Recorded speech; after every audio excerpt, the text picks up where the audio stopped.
मैं विपिन शर्मा अपने YouTube channel math bye Vipin sir पे आपका स्वागत करता हूँ।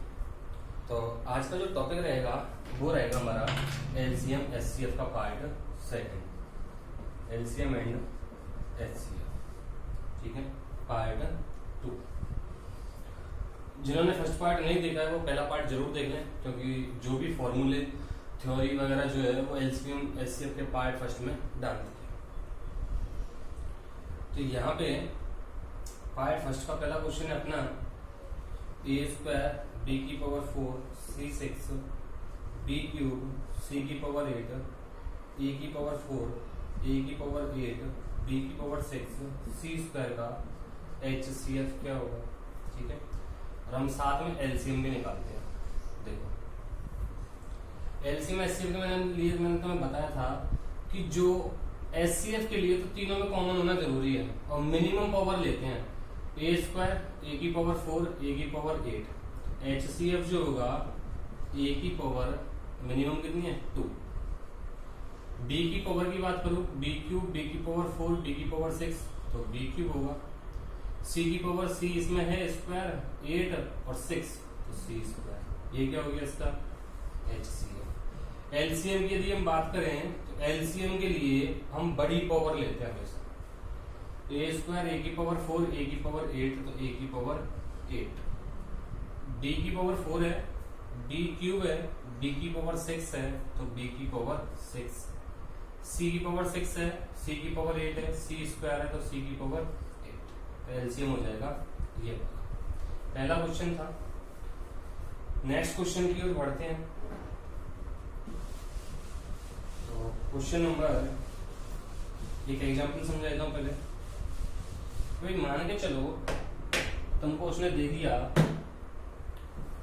2 की पावर -1 कॉमा 2 की पावर -2 कॉमा 2 की पावर -3। अब तुमसे पूछ लिया इसका एचसीएफ क्या होगा या फिर एलसीएम क्या होगा। दोनों में से कोई सा भी पूछ सकता है। तो एक्सपोनेंट पावर में मैंने बताया हुआ है कि अगर हम अंश को हर और हर को अंश बना देते हैं तो पावर का जो साइन है वो चेंज हो जाता है। ठीक है, तो यहाँ पर हमें ये चीज याद रखनी है कि अगर मैं 2/1 है इसको 1/2 करूंगा तो पावर जो -1 है वो +1 हो जाएगी। और जिन स्टूडेंट्स ने एक्सपोनेंट पावर का पार्ट नहीं देखा है, पावर एंड सर्च का पार्ट नहीं देखा है, घातांकरणी नहीं पढ़ा है, मैंने घातांकरणी की वीडियो बनाई हुई है, एक ही वीडियो में पूरा कुछ किया हुआ उसमें, तो ये उसको देख सकते हो इजीली। ठीक है, पहले उसको देखो तब ये वाला पैटर्न फॉलो कर पाओगे। तो इसको लिख दूंगा मैं 1/2 में 2 की पावर 2 और इसको लिख दिया जाएगा 1/2 में 2 की पावर 3। तो 1/2 1/4 1/8 ये कितना हो जाएगा 0.5। ये हो जाएगा 0.25 और ये हो जाएगा 0.125।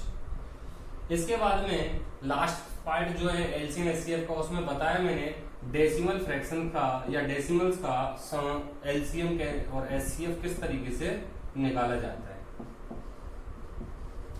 तो भैया हमें यहाँ पे एक बात ध्यान रखनी है कि अगर डेसिमल्स का हमें एलसीएम या एचसीएफ निकालना है तो पॉइंट के बाद में डिजिट्स तो सेम होने चाहिए थे।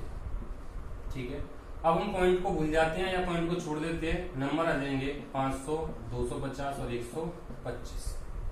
इनका एलसीएम एचसीएफ निकालो, इनका एलसीएम और एचसीएफ। तो एचसीएफ के लिए मैंने लास्ट वीडियो में तुमको ये बताया था कि या तो एचसीएफ दो संख्याओं का डिफरेंस होता है या फिर उस डिफरेंस का भी कोई ना कोई फैक्टर होता है। और कैलकुलेशन इजी करने के लिए या फिर शॉर्टेस्ट सॉल्यूशन करने के लिए हम क्या करते थे, डिफरेंस वो लेते थे जो मिनिमम हो। तो भैया 500 250 का डिफरेंस 250 250 125 का डिफरेंस 125 और 125 और 500 का डिफरेंस जो है वो 375 आता है। तो डिफरेंस जो मिनिमम निकल के आ रहा है वो निकल के आ रहा है 250 और 125 का। कितना आ रहा है 125। तो भैया 125 से ये वाला नंबर डिवाइड होता है 504 बार। तो भैया 125 से ये 250 डिवाइड होता है 2 बार और 125 से 125 डिवाइड होता है 1 बार। इसका मतलब आंसर क्या हो जाएगा या एचसीएफ कितना हो जाएगा 125।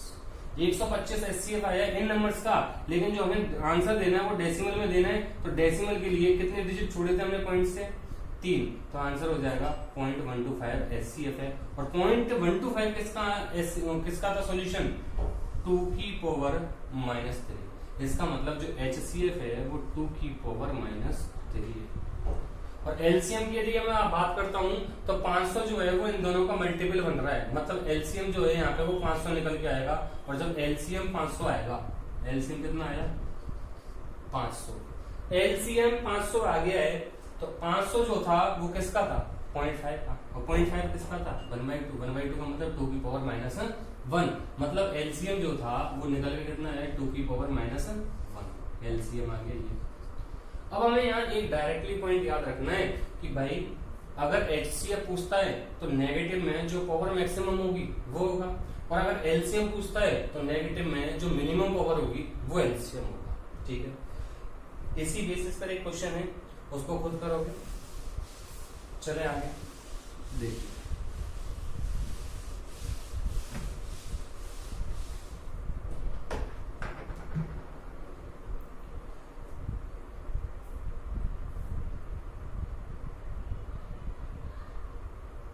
क्वेश्चन नंबर 8 पार्ट फर्स्ट का।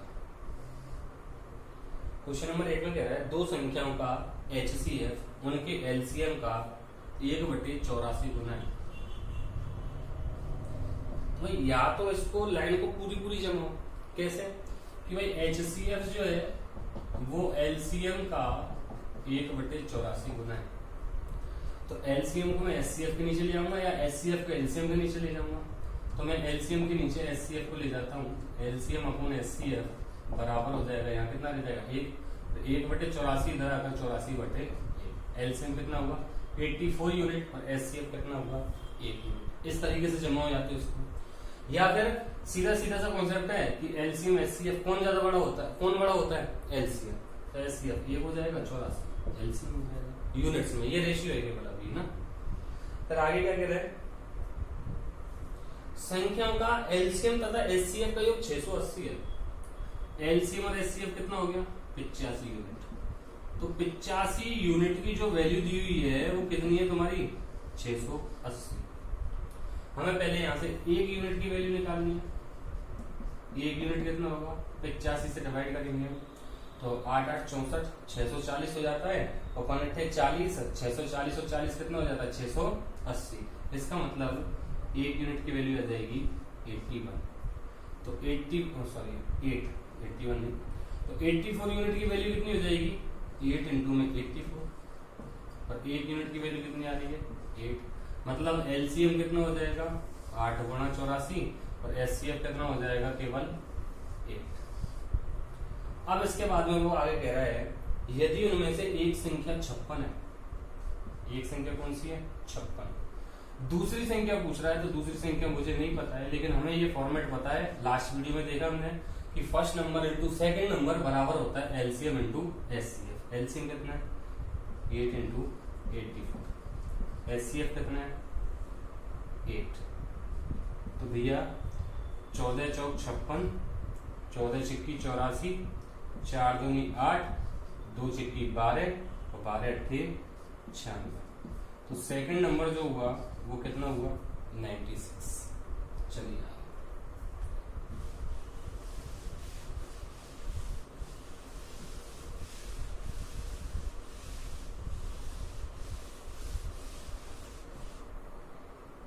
आगे चलिए। क्वेश्चन नंबर 9 में कह रहा है वो दो संख्याओं का HCF 8 है। दो संख्याओं का HCF 8 है तो निम्न में से कौन सी संख्या उन संख्याओं का एलसीएम नहीं हो सकती? मतलब दो संख्याओं का HCF 8 है तो HCF और LCF इनमें एक रिलेशन होता है कि भाई HCF से हमेशा LCM डिवाइड होता है, या फिर केवल इतना याद रखो भाग जाता है। बड़ी संख्या में छोटी संख्या का भाग जाएगा। छोटी संख्या HCF होती है और बड़ी संख्या होती है LCM। ये बात मैंने बताई है तुम्हें कि अगर संख्याओं से बड़ा मान निकालना है तो LCM निकालना है और संख्याओं से छोटा मान निकालना है तो HCF निकालना है। ठीक है, तो वो यहाँ वो कह के चल रहा है दो क्वेश्चन नंबर था 9 कि HCF 8 है तो LCM कौन सी नहीं हो सकती? HCF 8 है एलसीएम के ऑप्शंस दे दिए उसने 24, 48, 56, 60। 60 डिवाइड नहीं होता है 8 से, तो 60 एलसीएम नहीं हो सकती। ऐसे भी कह सकते हैं कि भैया एचसीएफ जो है वो एलसीएम का एक फैक्टर होता है। उल्टा कह सकता हूं एचसीएफ का एक मल्टीपल होता है एलसीएम। एचसीएफ का गुणज होता है एलसीएम, एलसीएम का एक गुणनखंड होता है एचसीएफ। या फिर एचसीएफ से हमेशा एलसीएम डिवाइड होता है, तो एचसीएफ 8 दिया हुआ था, 4 ऑप्शन एलसीएम के दिए हुए थे, 3 नंबर डिवाइड हो रहे थे किससे, एचसीएफ से, और चौथा नंबर डिवाइड नहीं हो रहा है, तो ये एलसीएम पॉसिबल नहीं था। चलो आगे बढ़ते हैं। वो क्या चल रहा है क्वेश्चन नंबर 10 में 3 संख्याओं का अनुपात 2:3:5 है, 2, 3, 5 है, अनुपात दे दिया है और एचसीएफ दे दिया है। एचसीएफ कितना है, एचसीएफ है 8। तो सबसे बड़ी संख्या जो अनुपात बड़ा होता है वो संख्या भी बड़ी होती है। मैं पूरा सॉल्व करूंगा, सॉल्व करने की जरूरत नहीं थी, माइनर से क्वेश्चन है ये। तो मैंने बताया था एचसीएफ इंटू रेशियो, अनुपात इंटू में एचसीएफ बराबर क्या निकल के आती थी हमारी, संख्या या नंबर। तो एचसीएफ कितना है 8, ये अनुपात है। अगर 8 का मल्टीप्लाई कर देता हूं, 8 दूनी 16, 8 तिया 24, 8 पंच 40, तो ये संख्याएं आ गई। और बड़ी से बड़ी संख्या कौन सी हो गई, 40। नेक्स्ट क्वेश्चन नंबर 12 है। 2 संख्याओं का अनुपात दे दिया है 2:3 एवं उनका एलसीएम 72 है। एचसीएफ पूछ रहा है, एलसीएम 72। तो मैंने बताया है अनुपातों का गुणनफल, प्रोडक्ट ऑफ रेशियोज इनटू में एचसीएफ बराबर क्या होता है, एलसीएम। एलसीएम कितना है 72, ये कितना हो गया 6 इनटू में एचसीएफ, 6 से कितनी बार कटी है 12 बार, तो एचसीएफ कितना हो गया भैया 12। ठीक है, चलिए आगे क्वेश्चन नंबर 13। क्वेश्चन नंबर 13 है 2 संख्याओं का योगफल 384 है और उनका एचसीएफ 48 है। एचसीएफ कितना है 48। तो मैंने लास्ट वीडियो में बताया है कि हाँ जहाँ पे एचसीएफ दिया होता है वहां हम संख्या मान लेते हैं एचसीएफ इंटू में पहला अनुपात, एचसीएफ इंटू में दूसरा अनुपात, और अभी पिछला भी क्वेश्चन किया हमने कि एचसीएफ इंटू में अनुपात बराबर आती है संख्या। अब अनुपात एक्चुअल में क्या होता है, सहभाज्य होता है। तो यहाँ पे हम 48 गुणा 1, 48a हो जाएगी पहली संख्या, दूसरी संख्या हो जाएगी 48b, पहली संख्या हो गई 48a, दूसरी संख्या हो गई अपने पास में 48b। और a और b क्या है यहाँ पे, वो अनुपात है जो कटने के बाद में एचसीएफ से कटने के बाद में आ रहे थे। ठीक है, तो a और b ये दोनों की दोनों कैसी होती हैं, सहअभाज्य, को-प्राइम होती है, सहअभाज्य। ये बताया हुआ है लास्ट वीडियो में, वहां मैंने एक्सप्लेन किया अच्छे से।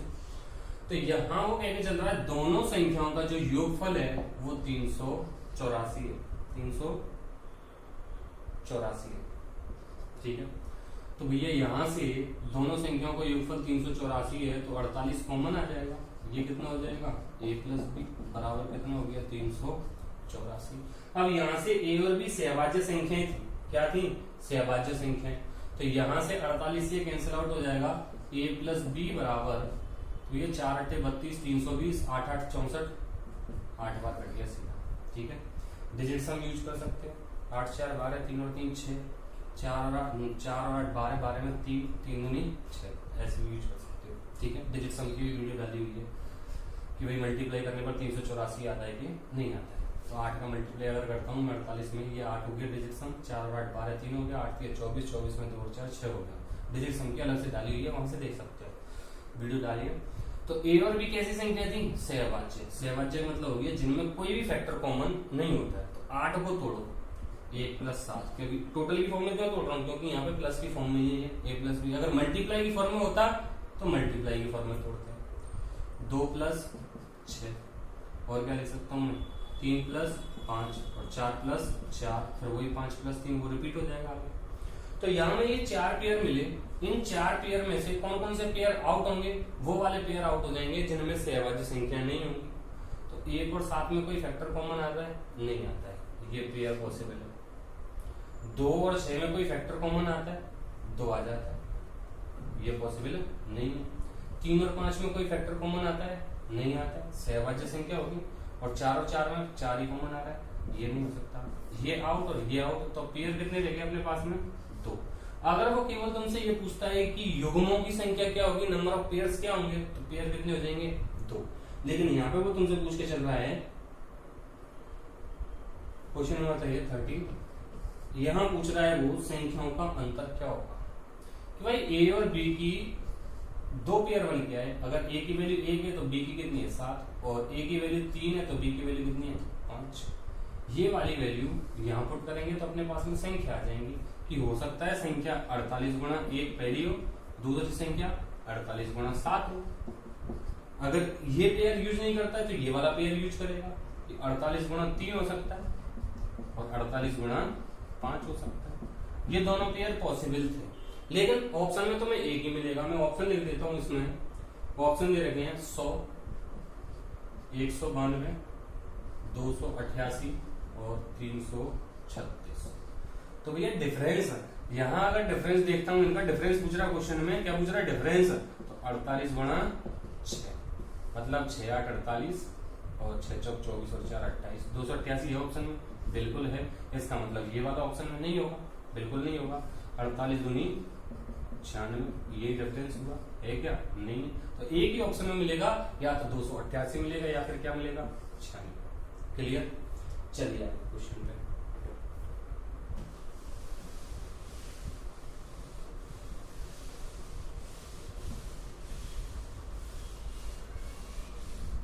अगला क्वेश्चन, जैसे अगले क्वेश्चन में युग्मों की संख्या पूछ ली है, एचसीएफ दे दिया है 103 है और योगफल दे दिया संख्याओं का 721 है। तो संख्या हो जाएंगे 103A 103B, इन दोनों का टोटल, संख्या का टोटल दे रखा है तो टोटल लूंगा। 103 कॉमन आ जाएगा भाई, 103 दोनों में, तो दोनों में से कॉमन ले लिया, और 103 से जब भाग दोगे तो 103 से ये 7 बार कट जाता है, ठीक है। ए प्लस बी कितना आ गया 7। ए और बी क्या है सहभाज्य। सहभाज्य कौन सी होती है, जिनमें कोई फैक्टर कॉमन नहीं होता है। तो 1 प्लस 6 हो सकता है, 2 प्लस 5 हो सकता है, 3 प्लस 4 हो सकता है, आगे 4 प्लस 3 करूंगा तो वही पेयर रिपीट हो जाएंगे। 1 और 6 सहभाज्य संख्या है, बिल्कुल है, कोई भी पेयर में कोई भी फैक्टर कॉमन नहीं आता है। 2 और 5 भी सहभाज्य हैं, 3 और 4 भी सहभाज्य हैं। तो जो पेयर बन के आए, नंबर ऑफ पेयर्स, वो कितने आ गए अपने पास में 3, वो यही पूछ रहा था, ठीक है। चलो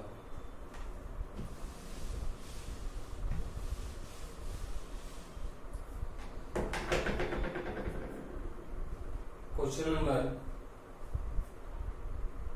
15, ठीक है। अभी ये बेसिक्स क्वेश्चन है, मैंने को तुम्हें विदाउट पेन के सॉल्व करके बताऊंगा, पहले प्रैक्टिस करो, ओरली हो जाते हैं क्वेश्चंस। वह छोटी से छोटी संख्या क्या होगी जिसमें 10 12 18 से भाग देने पर कुछ भी शेष ना बचे। सोचना, 10 12 और 18 से जिस संख्या में भाग देंगे वो इनसे छोटी होगी या बड़ी होगी। इन संख्याओं का भाग दिया जा रहा है उस संख्या में, तो वो संख्या इनसे डेफिनेटली बड़ी होगी, और संख्याओं से बड़ा मान जो होता है वो कहलाता है तुम्हारा एलसीएम। तो 10 12 18 का जब एलसीएम निकालते हैं तो एलसीएम किस तरीके से निकालना है, देखो भाई 2 पंजे 10, 2 आ रहा है इसमें, 4 तिया 12, 4 आ रहा है, 9 दूनी 18, तो 2 का पावर की फॉर्म में, या फिर मैं कह देता हूँ 2 की वृत्तीय रूप में जो संख्या निकल के आ रही है 2 4 8 16 32 64 128, बहुत ज्यादा से ज्यादा कौन सी है 4 है। यहाँ 2 था, यहाँ 4 था, यहाँ 2 था, तो 4 को बाहर लूंगा, उन 2 को हम छोड़ देंगे। मतलब अभी मैंने एक क्वेश्चन करवाया था, एक बार एक्सप्लेन कर देता हूँ मैं इसको। 2 गुणा 5 बनेगा ये 4 तिया 12 मतलब 2 की पावर 2 गुणा 3, 9 दूनी 18 मतलब 2 गुणा में 3 की पावर 2। अभी बताया था मैंने मैक्सिमम पावर लेते हैं हम, तो यहाँ 2 की मैक्सिमम पावर कितनी बन के आ रही है 2, मतलब 4 बार आ गया, वही काम मैं डायरेक्ट कर रहा हूँ। ठीक है। 3 की मैक्सिमम पावर कितनी है 2, मतलब 9 बार आ जाएगा। 5 की मैक्सिमम पावर कितनी है 1, तो 5 बार आ जाएगा। इस तरीके से यूज करना था। यहाँ इस कैलकुलेशन को डायरेक्टली देखते हैं हम। 2 पंजे 10, 4 तिया 12, 9 दूनी 18, मतलब 4 बन रहा है 4 बार। 5 इसमें बन रहा है और किसी में नहीं है, खत्म। 4 तिया 12, 3 बन रहा है, लेकिन 9 दूनी 18, तो 3 का वृत्तीय रूप, 3 की वृत्तीय श्रेणी में आगे 3, 9, 27, 81 कौन बन रहा है 9, तो ये हो जाएगा इसका एलसीएम। 4 पंजे 20 और 2 नाम 18, 180। अब ऑप्शंस के ऊपर देखो, इसको डायरेक्टली करते हैं। 180, 360, 120, नन ऑफ 30। एक बात सोचो भाई कि यहां जब इकाई अंक पे 0 आ रहा है तो एलसीएम में भी 0 आएगा। तीनों में है, बिल्कुल है।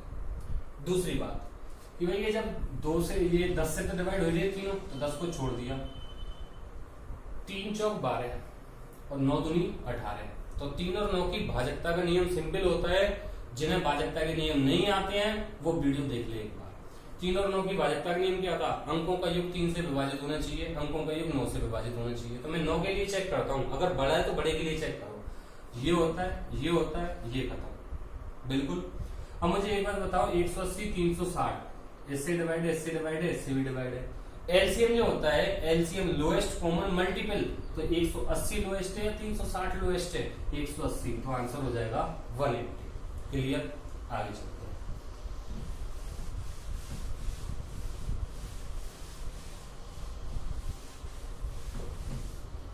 अगला क्वेश्चन, वो कह रहा है अगले क्वेश्चन में, क्वेश्चन नंबर 16 ले रहा हूं मैं। वह छोटी से छोटी संख्या ज्ञात करो जिसमें नहीं, जिसमें होना चाहिए, जिसमें 5, 6, 8 और 9 से भाग देने पर 5, 6, 8 और 9 से भाग देने पर हर स्थिति में रिमाइंडर जो है वो 1 आता है। मतलब हर स्थिति में जो शेषफल आता है वो कितना आता है 1 आता है। तो ये यहाँ हमें देखने वाली बात, ये इसके ऑप्शंस भी लिख देता हूँ पहले। 16 था, 361 है ऑप्शन में, 121 है ऑप्शन में, 276 है ऑप्शन में, और फिर लास्ट में नन। तो यार एक बात समझने वाली यहाँ पे कि एक बात देखो कि जो 5, 6, 8 और 9 से डिवाइड होगी संख्या, वो इनका एलसीएम कहलाएगी। क्या कहलाएगी, एलसीएम। इनसे तो वो नंबर डिवाइड होगा ही होगा, लेकिन शेषफल कितना बचना चाहिए 1 बचना चाहिए। शेषफल हर कंडीशन में कितना रहना चाहिए 1। अब शेषफल 1 बचेगा तो डेफिनेटली एलसीएम तो इनसे डिवाइड होगा ही होगा, और जब 1 बचेगा तो हम एलसीएम में 1 जोड़ देंगे। क्यों, क्योंकि ये डिवाइड होगा तो शेषफल हमेशा 1 ही बच के चलेगा। ठीक है, चलिए तो 5, 6, 8, 9 का एलसीएम निकालते हैं। 5 इसमें है, इसमें नहीं है, इसमें नहीं है, इसमें नहीं है, 5 बाहर, 2 तिया 6, 2 है, 8 आ गया तो 8 आएगा ना कि 2, 6 3 आ गया और 9 आ रहा है तो 9 आएगा ना कि 3। 8 5 40 और 9 चौक 36, 360 क्या हो गया एलसीएम प्लस 1, आंसर कितना हुआ 361। ठीक है, जैसा कि वीडियो के इंट्रो में पहले बता दिया है कि हम इसको पेनलेस करेंगे, विदाउट पेन के सोल्व करेंगे। अब विदाउट पेन के कैसे सोल्व करेंगे वो चीज देखो। पहली बात 5 आ रहा है, दूसरी बात सम संख्या आ रही है, तो एलसीएम में लास्ट में 0 बनेगा ही बनेगा। ठीक है, अब 0 बनेगा, शेषफल 1 बचाना है हमें, तो मैं एलसीएम में 1 जोड़ूंगा जैसे यहां जोड़ रहे थे। ठीक है, मैं इस पे बात कर रहा हूं, केवल 0 बना, 1 जोड़ा तो इकाई का अंक कितना बना 1, तो आंसर में भी इकाई का अंक 1 होगा। ये हो सकता है, ये हो सकता है, ये किसी कीमत पर नहीं होगा, इसका हम कह नहीं सकते अभी। ठीक है, चलिए दूसरी बात, अब ये मामला फंस गया तो 9 की भाजक। एक बात बताओ, ये वाली जो संख्या है ये एलसीएम है, और अपने पास जो ऑप्शन दे रखे हैं वो 1 जोड़कर दिए हुए। अगर मैं ऑप्शंस में से एक कम कर देता हूं तो वो संख्या डेफिनेटली इनसे सभी से डिवाइड होगी। ठीक है, तो ऑप्शन में से 1 कम कर दिया, 360, 120। अब सबसे सिंपल होता है हमारा 9 की भाजकता करनी, अंकों का योग। 360 9 से डिवाइड होता है, 120 नहीं होता है, तो आंसर हो जाएगा 361। 8 32, 4 बचे, 8 45 बिल्कुल होता है। 6 चंगा 36 बिल्कुल होता है, 5 से 2 का 0 बन रहा है लास्ट में, तो ऑप्शन कौन सा हो जाएगा 360 का। ठीक है, ये एक साथ नहीं आ सकता कि हम ये सोचे कि जिस तरीके से मैं ऑप्शंस को ऐड कर देता हूँ डायरेक्टली तुम भी उस तरीके से ऐड कर रहे हो, नहीं, उसके लिए तो हमें प्रैक्टिस चाहिए होगी। प्रैक्टिस करो, इजी गोइंग आएगा, आराम से समझने लग जाओगे धीरे धीरे। ठीक है, आगे तो अभी एज वाला पैटर्न स्टार्ट, एज वाला टॉपिक स्टार्ट करेंगे, वहां हम कुछ नहीं देखते हैं, डायरेक्टली टिक होता है ऑप्शन। मिश्रण वाले में भी मैंने तुम्हें डायरेक्टली करवाए हुए हैं। अनुपात की मैं 2 वीडियोज डाल चुका हूँ, वहां भी हमने डायरेक्ट ऑप्शन ऐड किया है। एक एक चीज को बता के भी चलता हूँ कि क्यों डायरेक्ट हिट हो रहा है, किस वजह से हो रहा है और कैसे हम कर रहे हैं उसको। इस तरीके से हम कर सकते हैं। डिजिट सम का भी बताया मैंने, जहां कैलकुलेशन लेंदी वाली होती है हाँ उसको हम और सॉल्व कर लेते हैं। ठीक है, डिजिट सम के अकॉर्डिंग। ठीक है, और बाकी परसेंटेज वगैरह, LCM HCF, sorry profit loss जो टॉपिक आएगा वहां भी हम क्वेश्चंस को डायरेक्टली ही करेंगे। ठीक है, कॉन्सेप्ट भी बताऊंगा, कॉन्सेप्ट से साथ में तो मैं वो डायरेक्टली बताऊंगा कि किस तरीके से हम डायरेक्ट हिट कर सकते हैं, वहां तुम्हारा टाइम बचेगा ही बचेगा। चलिए यार, तो यहाँ तक वो हमारे क्वेश्चन नंबर 16 तक हमने 17 को कॉन्सेप्ट मैंने समझा दिया है। 17 को हम डायरेक्ट करते हैं कि भाई मैं ऑप्शन लिख देता हूँ 428, 427, 328, 338। वो कह के चल रहा है क्वेश्चन नंबर 17 में किसी संख्या को 15, 20, 35 से भाग देने पर, 15, 20 और 37 से भाग देने पर, सॉरी 37 नहीं 35, 15, 20 और 35 से भाग देने पर शेषफल हमेशा 8 बचता है। रिमाइंडर कितना बचता है 8। ये तो क्वेश्चन में लिखा होगा। ठीक है, जो क्वेश्चन है ये आपको पीडीएफ में लिंक डिस्क्रिप्शन में डाल दी जाएगी, वहां से उसको डाउनलोड कर सकते हैं। अब मुझे ये देखना 0 आ रहा है, एलसीएम में भी 0 आएगा और 8 जोड़ूंगा तो यूनिट डिजिट पर 8 बनेगा। ये हो सकता है, ये हो सकता है, ये हो सकता है, ये किसी कीमत पर नहीं होगा। फिर वही प्रोसेस 8 कम कर देता हूं तो 35 का मतलब 15 का मतलब हो गया 3 पंजे 15, 3 से डिवाइड होगा। 8 कम कर दिया 420 हो गया, बिल्कुल होता है 4 और 2 6। इधर 8 कम कर दिया 3 और 2 5 होगा, ये नहीं होगा 3 से डिवाइड। इधर 8 कम कर दिया 330, बिल्कुल हो सकता है। लेकिन 330 में डायरेक्टली दिख रहा है 11 गुना 3 होता है 33, यहाँ 11 है ही नहीं है, तो ये वैसे खत्म हो गया। अब बचा ऑप्शन कौन सा 428, ये यहाँ से इसका। ठीक है, अभी लॉजिक्स धीरे धीरे समझ में आने लगेंगे कि भाई 338 था, यहाँ 8 घटा दिया 0 बच रहा है, 3 से भी तो डिवाइड हो रहा है, बिल्कुल हो रहा है 3 से डिवाइड। लेकिन 330 को अगर हम ढंग से देखें तो 11 गुना 3 बन के आता है 33। 11 तो कहीं बन ही नहीं रहा है ऊपर जिनसे हम डिवाइड करवा रहे हैं। ठीक है, तो ये 428 जो था 8 घटाने पर 420 होगा, 15 से होगा, 20 से होगा और 35 से भी डिवाइड होगा। सीधा दिख रहा है 420, 7 6 42। ठीक है, यहाँ अगर 330 करता हूँ तो 7 से डिवाइड नहीं होता है। चलिए सीखोगे, बस कंटिन्यूटी रखना, वीडियो रेगुलर देखते रहना, इजीली समझ में आ जाएगा। और अगर अभी भी ऐसा लगता है कि स्पीड ज्यादा है, थोड़ी सी बोलने की स्पीड ज्यादा रहती है, तो स्पीड को कम कर रहा हूँ धीरे धीरे, फिर भी लगता है तो ये वीडियो का ऑप्शन होता है, इसको तुम ना कितनी भी बार सुन सकते हो, कितनी भी बार देख सकते हो। ठीक है, फ्री ऑफ कॉस्ट है, वहां भी अगर तुमको जोर पड़ता है तो भगवान जाने। अगले क्वेश्चन पे आते हैं। वह छोटी से छोटी संख्या ज्ञात कीजिए जो 12, 15 और 20 से पूर्ण से विभाजित होती है और पूर्ण वर्ग भी हो। 12 से भी डिवाइड होनी चाहिए, 15 से भी डिवाइड होनी चाहिए, 20 से भी डिवाइड होनी चाहिए और साथ में वो संख्या परफेक्ट स्क्वायर मतलब पूर्ण वर्ग जिसका वर्गमूल पूरा पूरा निकाला जा सके वो भी होनी चाहिए। तो यहाँ पे ऑप्शंस दिए हुए हैं 900, 400, 1800, 1600। अब दिमाग लगाओ, वो परफेक्ट स्क्वायर चाह रहा है और 4 ऑप्शन में से एक ऑप्शन 1800 डायरेक्टली आउट हो रहा है। क्यों आउट हो रहा है? क्योंकि वो परफेक्ट स्क्वायर नहीं है, 1800 का वर्गमूल पूरा पूरा नहीं निकलता है। ठीक है, स्क्वायर के लिए वीडियो डाली हुई है, परफेक्ट स्क्वायर क्या होता है, पूर्ण वर्ग, वो देख सकते हो। जिनको ये भी नहीं पता हो कोई बात नहीं, मुझे भी नहीं पता होता था किसी टाइम पे। तो 900, 400 और 1600 ये पूर्ण वर्ग है।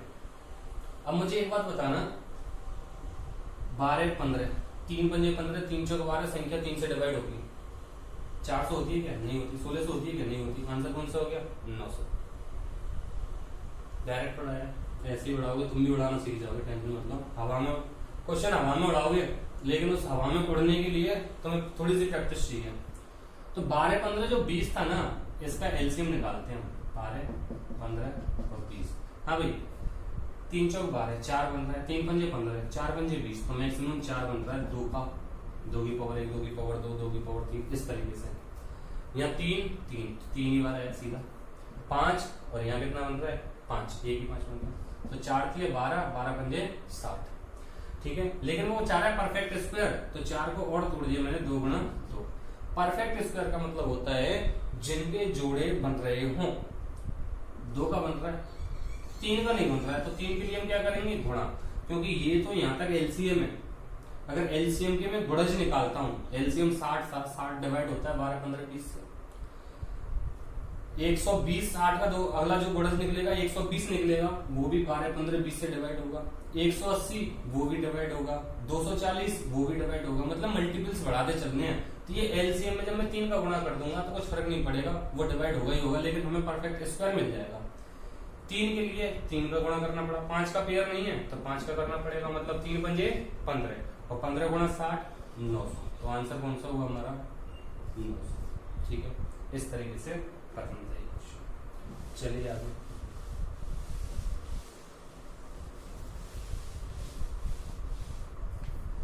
अब यहाँ क्वेश्चन नंबर 19 में कह रहा है 5 अंकों की बड़ी से बड़ी संख्या ज्ञात करो जिसको 5 8 12 से भाग देने पर रिमाइंडर कितना बचे 2। ऑप्शंस 999 99 999 58 999 60 999 60 मुझे सीधा दिख गया ये आंसर। क्यों आंसर है क्योंकि इनका 5 आ गया सम संख्या आ गई एलसीएम में 0 बनेगा यूनिट प्लेस पर ठीक है और शेष पर कितना बचना चाहिए 2। तो जब मैं 2 इकाई अंक में जोड़ूंगा तो इकाई अंक 2 बन जाएगा केवल एक ही ऑप्शन में इसलिए डायरेक्टली हो गया ठीक है। पहले मैं इसको एक बार पूरा बेसिक समझा देता हूँ फिर समझना क्वेश्चन करना कैसे।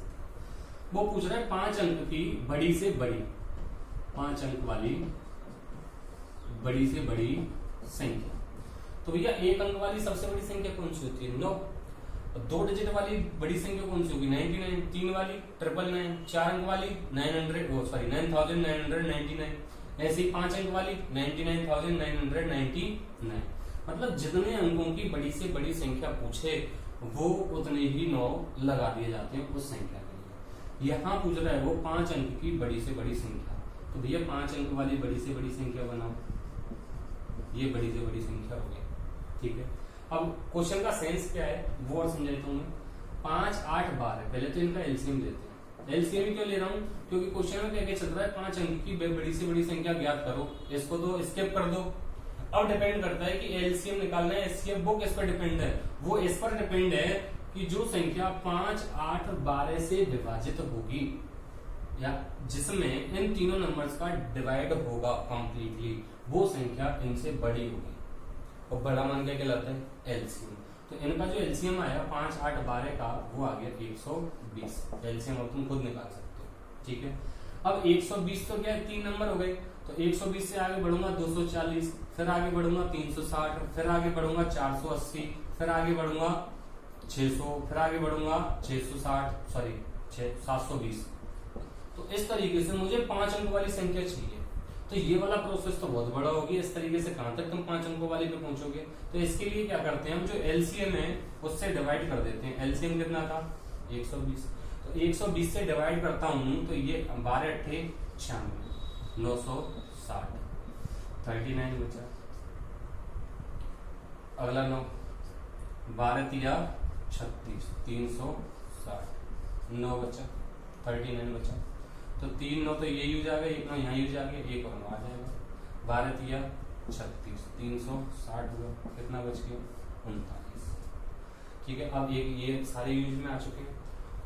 अब बात आती है ऐसे क्वेश्चंस में हमेशा या तो प्लस होता है या क्या होता है माइनस ठीक है। वो पूछ कितने अंकों की रहा है 5 अंकों की ये 99,999 है और 99,999 में होते हैं 5 अंक और जैसे ही अगली संख्या पे जाओगे 1 लाख पे तो वहां अंक हो जाते हैं हमारे कितने 6।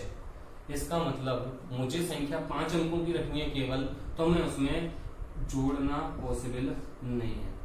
क्यों नहीं है क्योंकि 1 जोड़ रहा हूं तभी ये 1 लाख पे मतलब 6 अंकों की संख्या पे पहुंच रही है तो जोड़ना तो पॉसिबल है नहीं है। इसका मतलब करना है क्या हमें माइनस। अब माइनस क्या करना है उसके ऊपर बात करें कि भाई ये संख्या थी ठीक है इसमें से बचा कितना है 39। क्यों बचा है क्योंकि 39 एक्स्ट्रा है ठीक है। अगर ये 39 नहीं बचता, 39 रिमाइंडर नहीं होता, तो ये वाला नंबर कंप्लीटली डिवाइड हो जाता। मतलब क्या निकल के आया कि ये 39 को हटा दिया जाए। किस में से हटाएं? इस वाली संख्या में से। तो संख्या 5 अंकों की बनी रहेगी। अगर जोड़ दिया तो संख्या कितने अंकों की हो रही है? 6 अंकों की। तो इसका मतलब आंसर जो होगा वो 99999 माइनस 39 99960। ये संख्या वो है 5 अंकों की बड़ी से बड़ी जो 5, 8 और 12 से पूर्णतया विभाजित है, मतलब कंप्लीटली डिवाइड हो रही है। ये वाली संख्या वो 5 अंकों की। लेकिन क्वेश्चन में क्या कहके चल रहा है, वो शेषफल बचना चाहिए कितना? 2। इसका मतलब इसमें 2 और जोड़ दूंगा तो ये हो जाएगी 99960। ये आंसर होगा हमारा।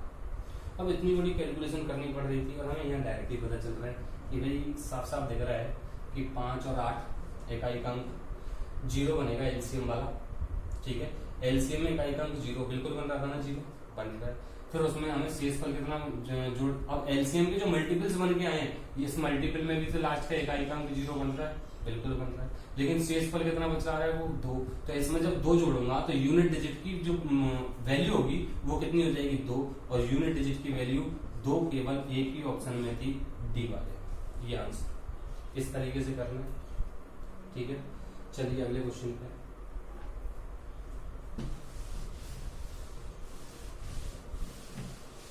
अभी एलसीएम एचसीएफ के 2 पार्ट और आएंगे, क्योंकि 2 पार्ट है इसमें, 2 पार्ट मतलब 2 वीडियोज और आएंगे, क्योंकि इसमें क्वेश्चन मैंने डाले हुए हैं दोनों पार्टों को मिलाकर।